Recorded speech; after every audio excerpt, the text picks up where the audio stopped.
Common photo wisdom is that it's best to use rapid motor drive bursts when photographing fast action. Today I'm going to get Marissa to run around the court and whack some tennis balls so I can show you why sometimes it's actually better to use single frames.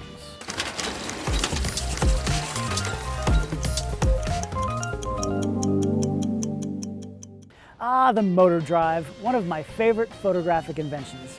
I spent many years covering sports events like the Olympics, World Series, and Super Bowl, and there's nothing that compares to the sound of the mirror slapping up and down as you shoot with a fast motor drive.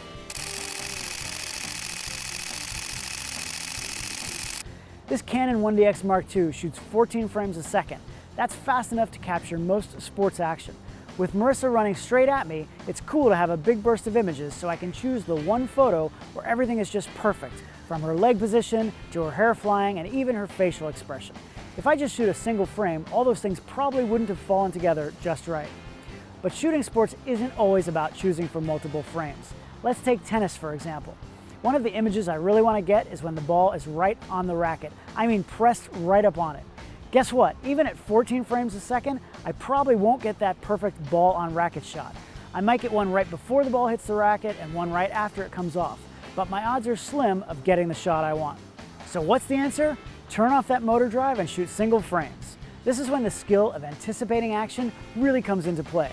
Now what I'll do is watch her swing and then just shoot one frame when I think the ball is right there. Of course, having a camera like this one with no shutter lag will increase my odds since it'll fire as soon as I push the button. I also have the focus function on the back button and not on my shutter, but that's a topic for another day. Now I can shoot a single frame and look at it to see if I got it. With some practice, I'll learn Marissa's tennis motion and can anticipate when the ball will be right where I want it. This single frame technique also works great on other sports like baseball when you're trying to get the ball on bat picture, or with anything that has peak action like a dancer at the top of their leap.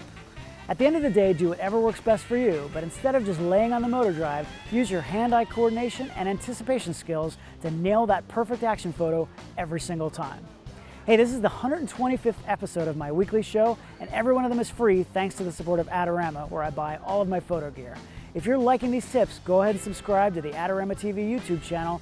I've got a new episode every Monday at 11 a.m. Eastern, and there's so many other great shows all week long from other photographers.